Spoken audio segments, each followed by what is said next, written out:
Gracias a Dios por la vida y ministerio de este gran hombre. Nos ha alimentado con sana doctrina y hemos aprendido con él lo que en tantos años no aprendimos en nuestra iglesia. Gloria a Dios. Amén, amén. Bendiciones, pastor. Excelente prédica, Colombia. Dios los puso en mi camino para bien. Me agrada escuchar cómo habla usted de los mensajes de Dios. Cuántas verdades, cuánto amor del Señor, cuánta revelación de su hermosa palabra, para enseñarnos a vivir una vida plena, segura y fructífera hasta su venida. Gracias a Dios por el pastor José Manuel Sierra, quien nos ha traído una doctrina sólida y profunda, ayudándonos a comprender lo que nunca nos fue enseñado en otras iglesias. Sus predicaciones no solo esclarecen la palabra de Dios, sino que amplían nuestra visión de la fe, desafiándonos a vivir según su verdad en nuestra vida diaria. Cada mensaje del pastor Sierra es una invitación a regresar a las raíces de la fe, renovando nuestra relación con Dios y fortaleciendo nuestra confianza en su palabra. A Sarai, tu mujer, no la llamarás Sarai. La palabra Sarai significa mi princesa. El Señor le dice que en vez de llamarla mi princesa o su princesa, se llamaría Sara, es decir, princesa de todos. Ese será su nombre. Versículo 16. La bendeciré y también te daré de ella un hijo. Sí, la bendeciré y vendrá a ser madre de naciones, reyes de pueblos vendrán de ella. Entonces Abraham se postró sobre su rostro, dice la Biblia, y se rió. Y dijo en su corazón: a hombre de 100 años ha de nacer hijo, y Sara ya de 90 ha de concebir. Humanamente no, es imposible. Por eso Abraham no se rió burlándose de Dios, sino como diciendo: es increíble lo que Dios me está prometiendo. Yo, un hombre de 100 años y mi mujer de 90, que nos esté anunciando que algún día vamos a ser padres. Dice en el versículo 18: y le dijo Abraham a Dios: ojalá Ismael viva delante de ti. Y Dios le dijo: ciertamente Sara tu mujer te dará a luz a un hijo, llamará su nombre Isaac, que significa él reirá, está en tiempo futuro. Confirmaré mi pacto con él como pacto perpetuo para sus descendientes después de él. Ahora vemos en este primer pasaje que hemos leído en esta tarde, que Dios hace una promesa. La promesa consiste en decirle al patriarca Abraham y a su esposa Sara que van a ser padres, que van a tener un hijo de ellos. No se está refiriendo a que va a tener un hijo de otra mujer como ya había tenido con Agar, Ismael, sino que lo que le está diciendo es: tú vas a ser padre otra vez, pero no vas a tener necesidad de tener relaciones con tu criada, sino con tu legítima esposa, con Sara. Claro, para ellos esto era algo muy impactante, algo muy fuerte. Jamás se había oído en la historia hasta ese momento que una mujer de 90 años y un hombre de 100 años volvieran a ser padres o fueran padres por primera vez. Era la primera vez en la historia que Dios le decía a una pareja semejante cosa.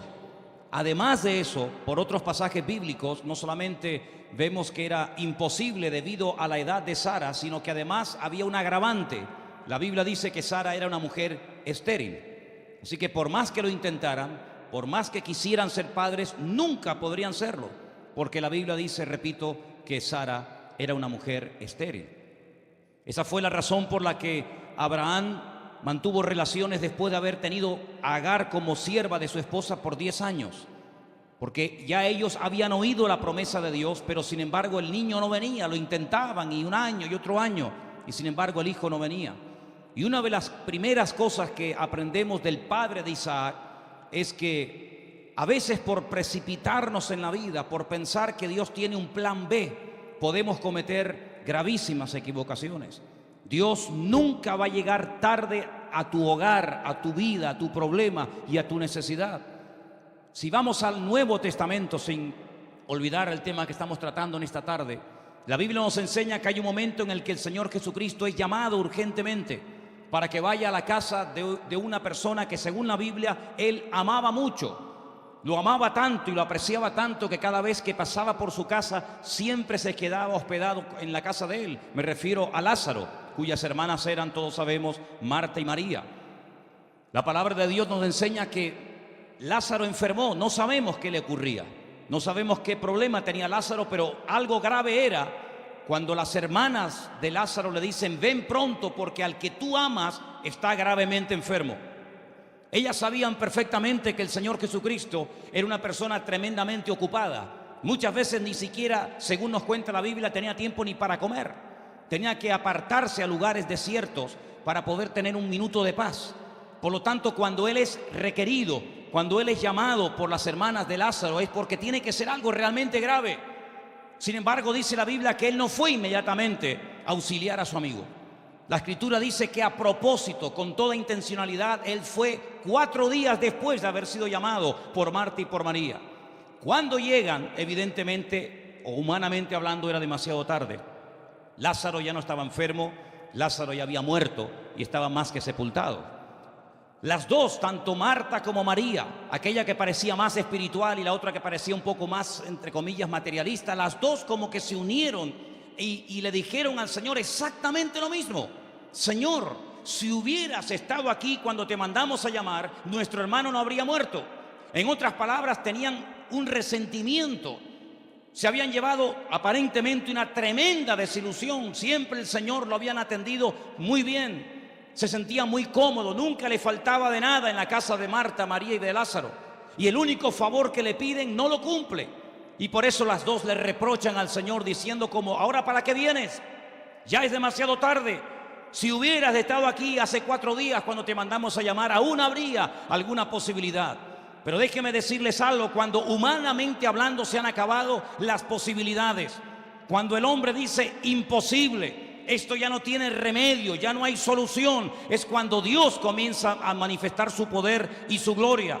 La Biblia dice que lo primero que el Señor Jesucristo le dice a Marta y a María, como para elevarles la fe, para despertarles la fe nuevamente, es decirle: yo soy la resurrección y la vida. El que cree en mí, aunque esté muerto, vivirá. ¿Lo crees o no lo crees? Y ellas dijeron: sí, Señor, creemos que nuestro hermano Lázaro resucitará algún día, en el día postrero. Pero Jesús no les está hablando del día postrero. Jesús no les está hablando de la resurrección de los muertos, sino Jesús les está hablando de que en su presente podía ser cambiado. Hay 2 tipos de personas que he conocido en mi vida: personas que viven ancladas en el pasado, en viejas heridas, en malos recuerdos, en cosas negativas que sufrieron o padecieron, y personas que están siempre soñando con un futuro mejor. Pero pocas son las personas que creen que en el presente uno puede vivir en victoria y uno puede tener paz y uno puede ser prosperado y bendecido en el presente. Algunos dicen: ay, algún día las cosas cambiarán, algún día todo se arreglará, algún día vendré a la iglesia, algún día me comprometeré con el Señor, algún día servirá al Señor, y ese algún día nunca viene. El libro de Proverbios dice en el capítulo 27, verso 1: no te jactes del día de mañana, porque tú no eres dueño del día de mañana. Jesús dijo: basta cada día su propio afán, lo que tengas que hacer, hazlo hoy. ¿Cuántos dicen amén? Así que no es cuestión de esperar en la eternidad que mi vida sea solucionada en sus problemas, sino que yo creo que hoy, ahora, en este presente actual, mi vida puede marchar de victoria en victoria y de gloria en gloria y de bendición en bendición. ¿Cuántos dicen amén? Así que Abraham tuvo que aprender que se precipitó, que no era ese el hijo que él le había prometido. Y por eso nuevamente vuelve el Señor a decirle: yo no te dije que salieras de tu matrimonio y tuvieras relaciones con Agar, sino que con tu legítima esposa ustedes iban a ser padres. Se lo prometió, pasaron los años, la promesa no venía. Y tenemos que aprender a confiar y a esperar en las promesas del Señor. ¿Cuántos dicen amén? Todas las promesas del Señor se cumplen. Dios no tiene prisa, Dios nunca va a llegar tarde a tu vida, Él siempre va a llegar cuando lo necesites. Se lo vuelve a recordar otra vez. Vamos al capítulo 18, versículo 9. Abraham está en la puerta de su tienda con el calor de la tarde, mucho más calor que el que hace ahora mismo en este lugar, les puedo asegurar. Él está sentado a la puerta de su tienda y en el capítulo 18 dice que él está debajo de una encina en un lugar llamado Manre y recibe visitas. Y él les da de comer y los atiende. Y esos 3 varones, esos 3 hombres, en el versículo 9 uno de ellos le dice: ¿dónde está Sara tu mujer? Y él le dice: aquí, en la tienda. Versículo 10: Entonces dijo: de cierto volveré a ti, y según el tiempo de la vida, he aquí que Sara tu mujer tendrá un hijo. Y Sara escuchaba a la puerta de la tienda que estaba detrás de él. Y Abraham y Sara eran viejos, de edad avanzada, y a Sara le había cesado ya la costumbre de las mujeres. Versículo 12, se rió. Vimos que también Abraham se rió, pero la palabra que aparece es completamente diferente a esta palabra que aparece en este versículo. Aparentemente los dos se rieron por el mismo motivo, pero no es verdad. Abraham se rió por la sorpresa que se llevó de que iba a ser tan grandemente bendecido. El contexto, la palabra que se utiliza en el texto original aquí es que a Sara se rió burlándose, como diciendo: ¿qué va? Eso es imposible. Yo no me voy a quedar embarazada nunca. Así que los dos se rieron, pero la actitud fue muy diferente. Uno se rió diciendo: Dios mío, qué maravilloso futuro me espera. Esto es una pasada. Lo que nunca le ha pasado a ningún hombre me va a pasar a mí. Y se mató de risa, pero de gozo. Ella se ríe, pero de incredulidad. Después va a ser reprochada, lo vais a ver. Sara dijo dentro de sí, o entre sí: después que envejecido tendré deleite, siendo también mi señor ya viejo. Diciendo: no es que yo sea vieja, es que mi señor, mi marido, también es viejo. Ya no servimos para nada. Entonces el Señor le dijo a Abraham: ¿por qué se ha reído Sara diciendo: ¿será cierto que he de dar a luz siendo ya vieja? Miren la pregunta, verso 14. ¿Hay para Dios alguna cosa difícil? ¿Sí o no? No hay ninguna cosa difícil para Dios. ¿Qué es más fácil? ¿Qué es más difícil? No hay nada fácil ni difícil para Dios. No hay nada imposible. Todo lo puede. ¿Hay alguna cosa difícil para Dios? En absoluto. Al tiempo señalado volveré a ti, y según el tiempo de la vida, Sara tendrá un hijo.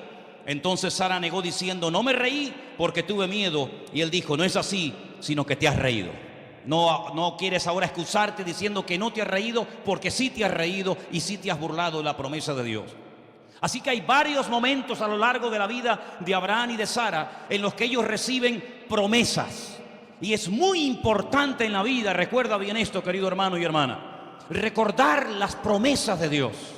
Aunque en el momento no se cumplan, aunque hayas orado por un familiar, por un amigo, por un padre, por un matrimonio, por un vecino, y no se haya cumplido todavía la promesa que un día el Señor te dio, no te preocupes.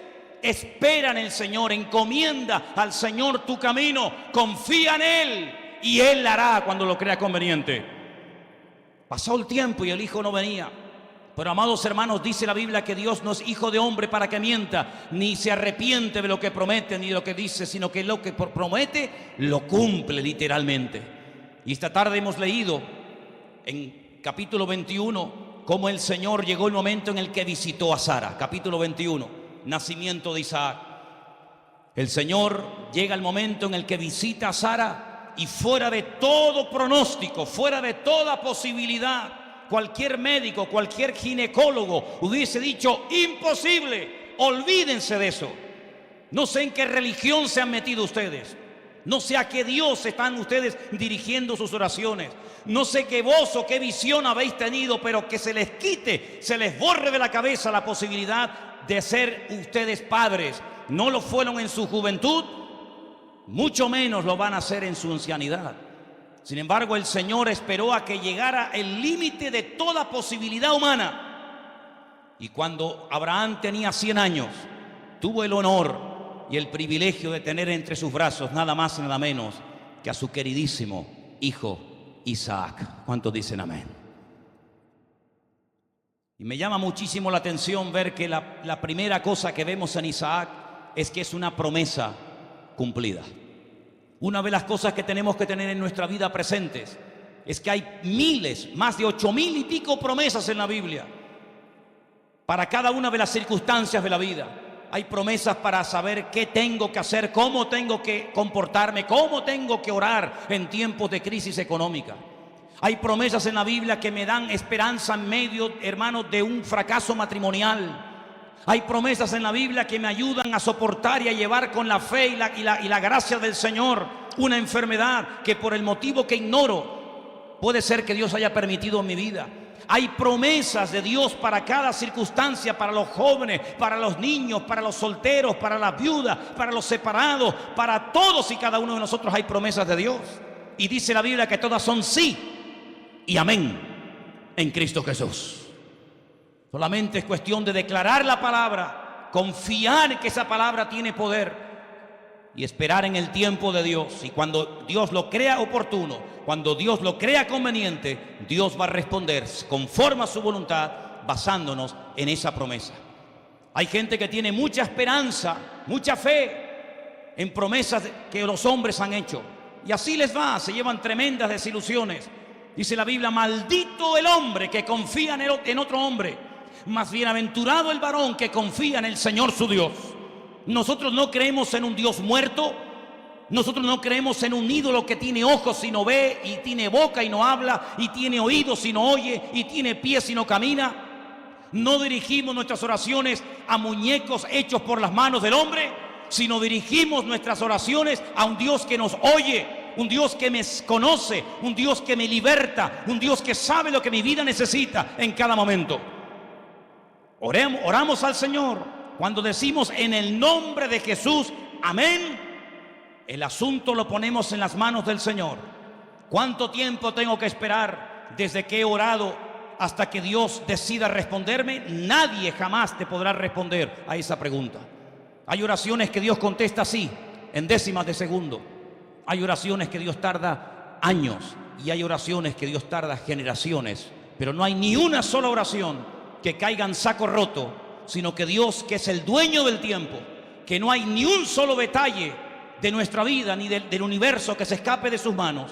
Él sabe lo que tú necesitas, y si te respondiera ahora todas las peticiones de tu corazón, probablemente te haría muchísimo daño, más del que te puedas imaginar. Pero Dios nos va a ir dando las cosas según su voluntad, porque Dios es bueno y para siempre su misericordia. Denle un fuerte aplauso al Señor en esta tarde. Aleluya, dígale: gracias, Señor, porque tú controlas mi vida. Aleluya. Isaac es una promesa cumplida. Isaac es un milagro de Dios. Nosotros creemos en un Dios de milagros. Pregúntale al que está a tu lado: ¿tú crees en un Dios que hace milagros hoy? Pregúntale al que está detrás: ¿tú crees en un Dios que hace milagros? Parece una pregunta ridícula, parece una pregunta con una respuesta obvia. Pues claro, pero ¿sabes qué? Hay gente que no cree en los milagros, y hay creyentes que dicen que ya se acabaron los milagros. Esta no es una iglesia que cree y predica eso, Dios nos libre, porque creemos que Dios es el mismo ayer, hoy y por los siglos. Y nuestro Dios es un Dios de milagro. Prueba de ello que todos los que estamos aquí por un milagro del Señor. No hay nada por casualidad en la vida. El hecho de que tú hayas nacido, el hecho de que tú te hayas conocido al Señor, el hecho de que tú estés sentado en esa silla es un milagro del Señor. Miles de detalles y de circunstancias han tenido que ocurrir para que pudiéramos llegar hasta este punto de la vida, hasta este lugar en esta tarde. No estás aquí por casualidad. Es un milagro de Dios que tú estés vivo en el día de hoy en este lugar. Creemos en un Dios de milagros, por supuesto. Hay cosas que nosotros podemos resolver con la ayuda de Dios. Hay un sentido común. Hay una parte humana que me corresponde hacer a mí, hay una responsabilidad individual, evidentemente, pero hay muchas circunstancias en la vida que se nos escaparán de las manos, por muchos títulos que tengas, por mucha religión que conozcas, por mucha Biblia que hayas aprendido de memoria, por muchos mensajes y cultos y escuelas dominical a las que hayas asistido. Habrá muchas circunstancias que se te van de las manos, has perdido el control, pero Dios nunca perderá el control. Y hay momentos en los que dices: Señor, yo ya he hecho todo lo que he podido, ya no puedo hacer más. En ese momento Dios te dice: ahora tranquilízate, a partir de ahora vas a ver mi gloria. ¿Dónde pusieron a vuestro hermano? Dice: allí en el sepulcro. Vamos al sepulcro. Y cuando llegan al sepulcro se encuentra un ambiente de pesadumbre, un ambiente cargado de incredulidad, todo el mundo llorando, todo el mundo allí lamentándose, y el Señor dice: quiten la piedra. Y comienzan los consejitos: Señor, es que huele, es que hace 4 días que ha muerto, es que no sé qué, es que no sé cuánto. Qué facilidad tienen algunos para escuchar los consejos de los demás. Y qué poco receptivos son a las palabras de Dios algunas personas. Te dice un curandero, un mago, un astrólogo, un adivino, el tarot, la carta astral, la lectura de las manos, el horóscopo te dice esto, esto y aquello, y algunos lo creen a pie juntillas y no dudan de lo que dice un trozo de papel que mañana se lo pones al perro para que haga sus necesidades encima. Pero amados hermanos, Dios está por encima de un horóscopo, Dios está por encima de una estrella. A Abraham le dijeron: serás una persona estéril, tú y tu mujer toda la vida, nunca podrás tener hijo. Sin embargo, cuando el hombre dice no se puede, Dios vino y le dice: serás padre de multitudes. No importa lo que te hayan profetizado, lo que te hayan dicho, lo que te hayan hecho, lo importante es que Dios tiene la última palabra. Y la última palabra en esta tarde es que nosotros iremos de bendición en bendición y de triunfo en triunfo en el nombre del Señor. Esa es la palabra de Dios para nuestras vidas. Aleluya. Agárrate a ella, créela en el nombre de Jesús. Creemos en los milagros, claro que sí. Algunos dicen: ¿qué hago con mi hijo? ¿Qué hago con mi mujer? ¿Qué hago con mi suegra? ¿Qué hago con mi trabajo? ¿Qué hago? Hay gente que quiere hacer tantas cosas que estorban a Dios. Hay momentos en los que lo mejor que puedes hacer es no hacer nada. Porque cuando no haces nada es cuando Dios puede comenzar a hacer algo. Y Abraham tuvo que darse cuenta de que el Dios que él servía y adoraba era un Dios de milagros. Pero ¿cómo creer en un Dios de milagros? ¿Cómo proclamar un mensaje de un Dios de milagros si yo no lo he vivido en mi vida? Señor esperó hasta el último momento.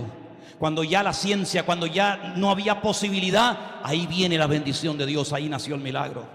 Y sabes, déjame decirte algo. Hoy estás más cerca de tu milagro que el día de ayer. Hoy falta un día menos para que veas la gloria de Dios en tu vida. Díselo al que está a tu lado. Hoy falta un día menos para ver el milagro que tu vida necesita. Hoy falta un día menos para obtener la respuesta que al Señor le he pedido. Aleluya. El hijo nació y es una bendición tener hijos. Algunos hacen todo lo posible por no tener hijos y otros, cuando los tienen, los tiran al cubo de la basura. Tenemos aquí una clínica en Tacoronte donde cientos y cientos de criaturas cada día, cada año, cada generación son tirados al cubo de la basura porque molestan.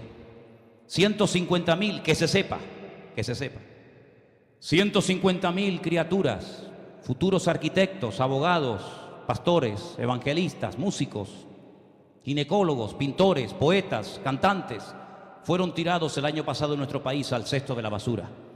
Después nos quejamos de que la población en España envejece, de que cada vez, y digo esto con todo respeto, cada vez hay más gente vieja o mayor y cada vez hay menos población activa. ¿Cómo no va a haber menos población activa si los regalos que Dios da cada año a este país los tiramos al cubo de la basura? No tienes que evitar no tener hijos, tienes que hacer todo lo posible para que vengan hijos. ¿Cuántos dicen amén?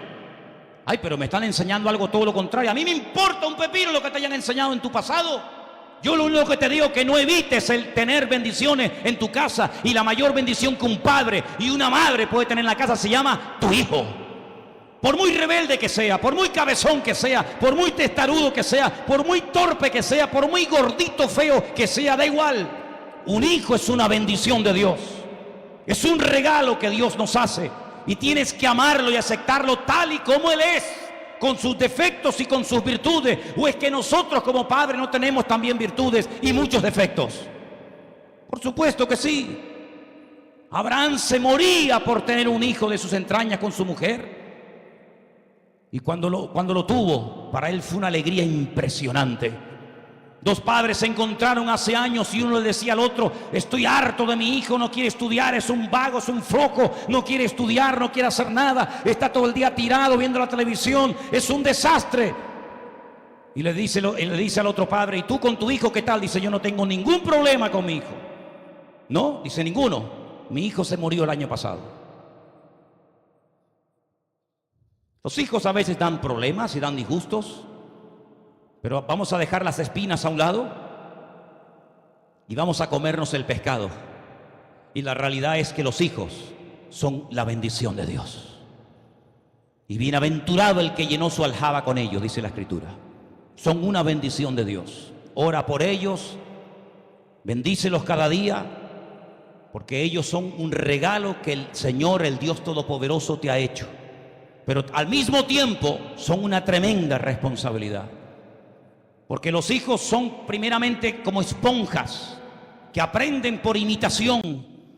Lo que hace papá, lo que hace mamá, cómo habla, cómo se comporta, cómo viste, cómo camina, cómo se peina, cómo reacciona. Así es como aprenden hasta que van desarrollando su propia personalidad y su carácter y su estilo y sus maneras. Por eso es una responsabilidad tremenda el tener un hijo pequeño, porque es algo que Dios te ha puesto en el hogar para que lo eduques. ¿En qué? En el temor de Dios, en la palabra de Dios. Un mandato bíblico dice: instruye al niño en su camino, y aun cuando fuere viejo, no se apartará de su camino. Métele la palabra de Dios por la mañana, por la tarde y por la noche. Enséñale a tu hijo lo primero que tiene que aprender un hijo y una hija cuando comienza a tener un poquito de uso de razón. Es lo que la Biblia dice: amarás al Señor tu Dios con todo tu corazón, con toda tu alma y con todas tus fuerzas. Y dice: dile esto cuando te levantes, dile esto cuando te acuestes, dile esto cuando vayas de camino, dile esto cuando regrese. En otras palabras, la mejor herencia que podemos darle a nuestros hijos es enseñarles la palabra de Dios. Más que un ordenador, más que un iPad, más que cualquier otro invento o máquina, lo más importante que le puedes transmitir a tu hijo es la fe y el temor de Dios, porque eso es lo que le va a dar estabilidad, eso es lo que le va a ayudar a mantenerse firme contra los avatares de la vida. ¿Cuántos dicen amén?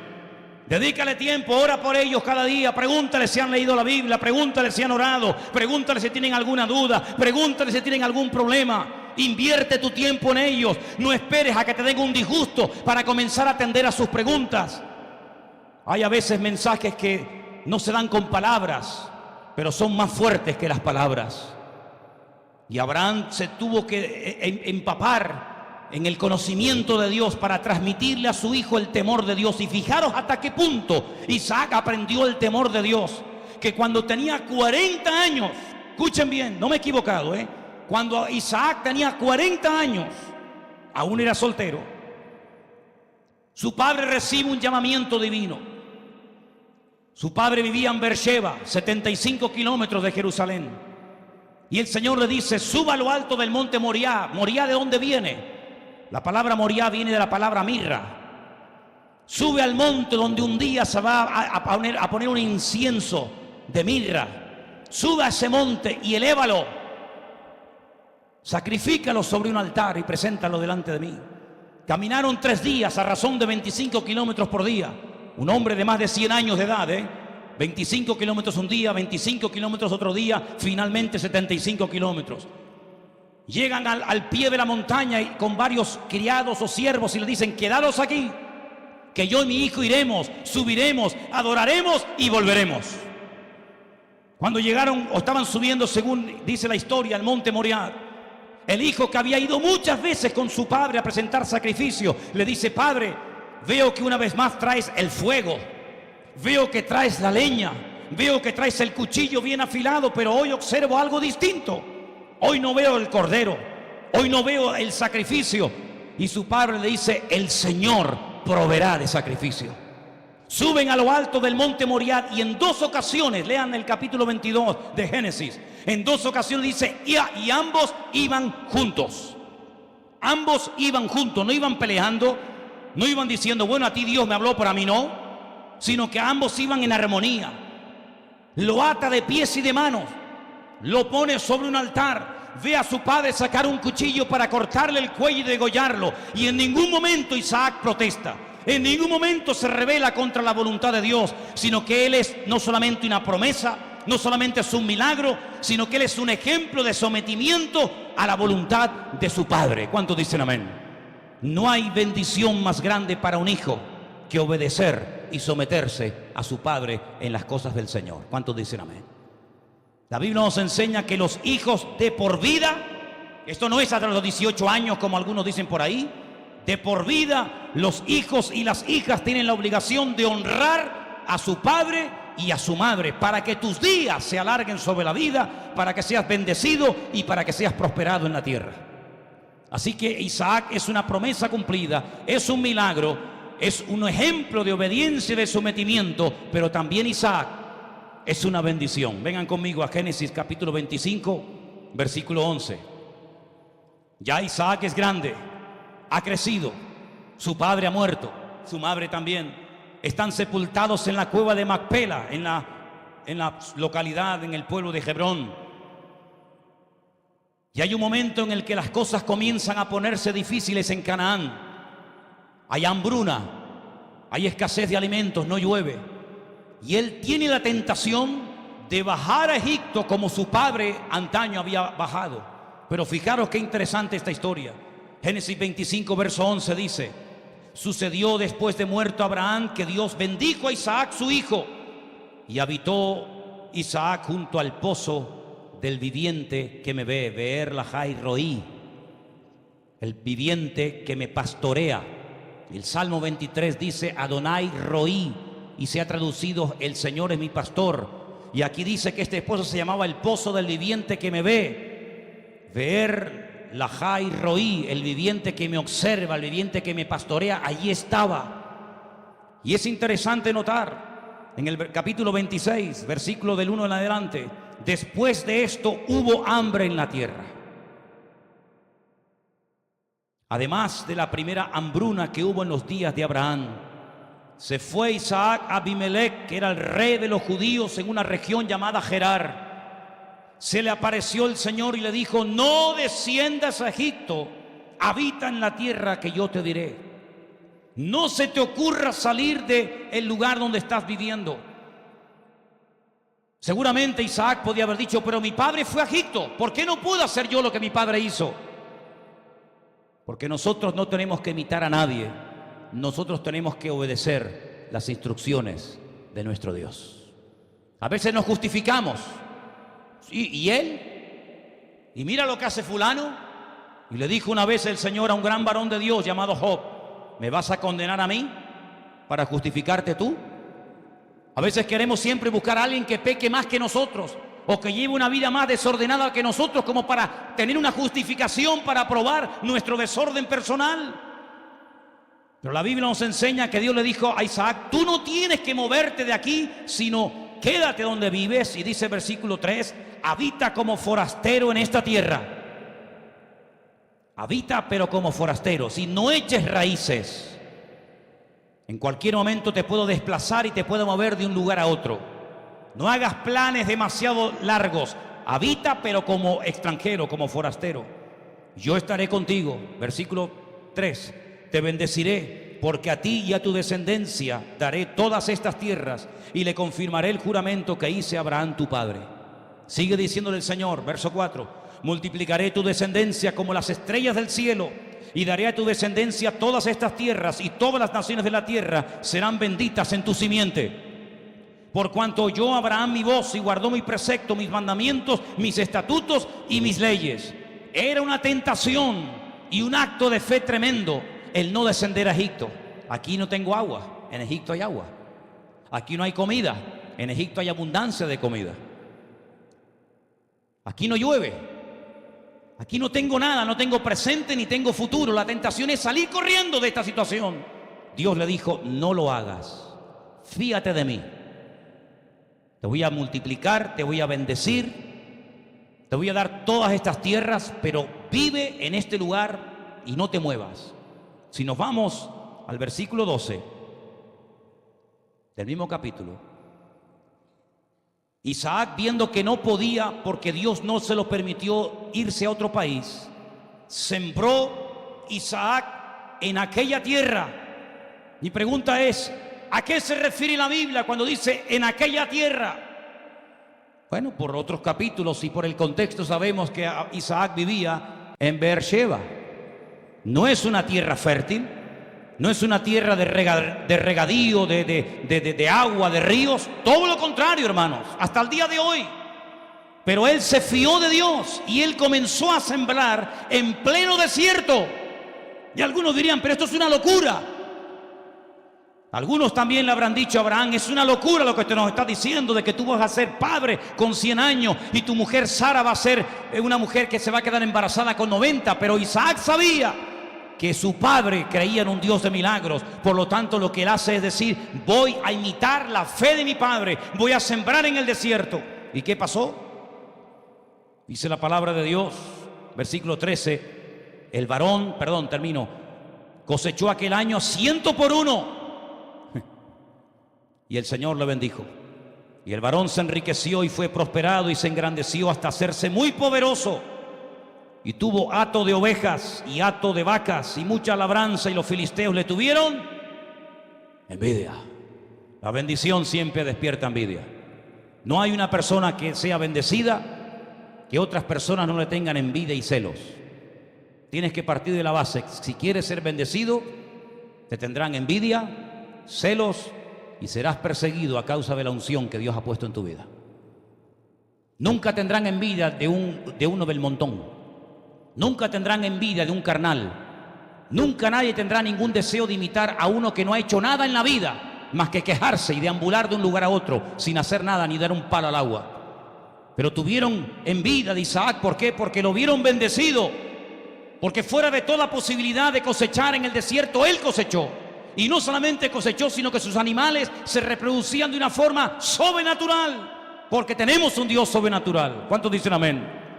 Versículo 15: todos los pozos que habían abierto los criados de Abraham, su padre, en sus días, los filisteos se los habían cegado y llenado de tierra. Vamos a taparle los pozos de agua para que sus ganados se mueran y para que no tenga presente ni futuro. Pero ¿saben lo que pasaba? Le cerraban un pozo y abría otro y encontraba agua. Se lo cerraban y abría otro y encontraba agua. Porque vendrán contra ti, pero mayor es el que está en ti que el que viene contra ti. Por un camino vendrán y por 7 huirán. Aleluya. Sigo leyendo, verso 16. Entonces le dijo Abimelech, que era el rey de los filisteos, no era cualquier pelagato, era un rey, le dijo a Isaac: apártate de nosotros, porque mucho más poderoso que nosotros te has hecho. E Isaac se fue de allí y acampó en el valle de Gerar y habitó allí. Sigo leyendo, versículo 18.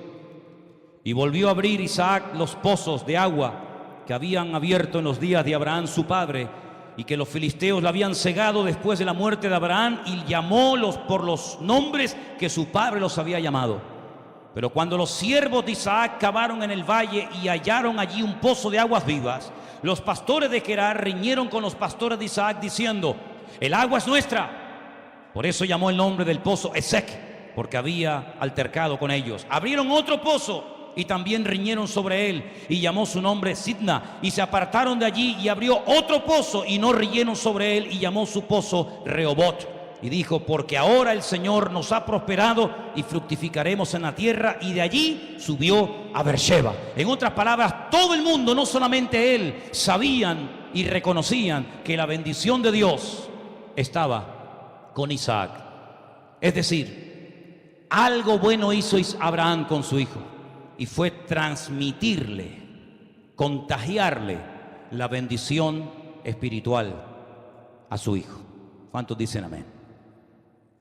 Amados hermanos, a veces la gente valora mucho y cuida y pelea por lo que tiene. Pero Abraham no solamente le dio cosas materiales a su hijo Isaac. De hecho, de los 3 patriarcas, Abraham, Isaac y Jacob, el que prácticamente no luchó ni peleó contra nadie ni contra nada, sino que se lo encontró prácticamente, entre comillas, todo hecho, fue Isaac. Abraham fue el que iba abriendo la brecha. A Jacob tuvo que pelear hasta por una suela del zapato. Sin embargo, Isaac fue el heredero que se encontró toda la bendición del padre de la noche a la mañana. Pero no solamente su padre le dio cosas materiales, sino que le dio lo más importante que un padre le puede transmitir a un hijo, y es la bendición espiritual. Pero no podemos dar lo que no tenemos. Amén, hermanos. Si usted quiere ser de bendición a otra persona, la pregunta es: ¿qué bendición le vas a dar? Si tienes bendición, puedes transmitir tu bendición. Si no tienes la bendición de Dios, ¿qué vas a transmitir?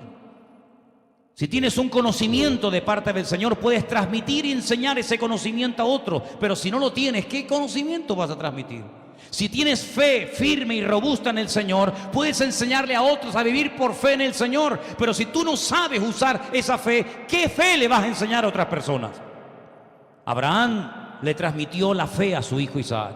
Isaac fue un milagro, Isaac fue una bendición, Isaac fue un ejemplo de sometimiento a la voluntad de su padre. E Isaac, cuando iba a morir, y todos conocemos la historia, también murió transmitiendo su bendición a su heredero, en este caso a Jacob. Hermanos queridos, todos y cada uno de los que estamos aquí tenemos un Dios todopoderoso que gobierna y controla nuestras vidas, es nuestro pastor, es el que supervisa todas las áreas de nuestra vida. Todas las circunstancias de nuestra vida están bajo la supervisión de nuestro Dios poderoso. La pregunta es, ¿qué vamos a hacer con toda la bendición de Dios? ¿La vamos a vivir solamente para nosotros de una forma egoísta, egocéntrica, olvidándonos de que en este mundo Dios te ha puesto a ti y a mí para que seamos de bendición a otra gente? Los filisteos vinieron, aquellos que echaron un día a Isaac, al final vienen y le piden perdón, y al final vienen y reconocen: el Señor no solamente estaba con tu padre, sino que también está contigo. Isaac sufrió, pero la promesa del Señor es que Él siempre reiría. Eso significa de que en la vida podemos tener momentos difíciles, que los tendremos sin lugar a dudas, y podemos tener dificultades de todo tipo, pero siempre podremos sonreír, porque nuestra confianza está en un Dios de milagros, en un Dios vivo y en un Dios todopoderoso. Amén. Ahora tal vez lloras, algún día reirás si no dejas de poner tu confianza y tu mirada en el Señor. Ahora a lo mejor lo estás pasando mal, estás pasando un momento difícil en la índole que sea, pero recuerda, el gozo del Señor es nuestra fortaleza. Y cada vez que veían a Isaac, se disipaban todas las dudas, porque tanto su madre como su padre sabían perfectamente que ese niño fue un milagro del Señor. Y cada vez que te venga a tu mente una queja, cada vez que te venga a tu mente una duda, cada vez que te venga a tu mente un deseo de tirar la toalla y salir corriendo, mira a tu hijo, mira a tu hija y dile: gracias, Señor, porque tu bendición está en mi casa. Y vamos a orar para que el Señor bendiga a todos y a cada uno de nuestros hijos, pero de una forma especial. Hoy lo queremos hacer, como no podía ser de otra manera, por nuestro pequeño Isaac.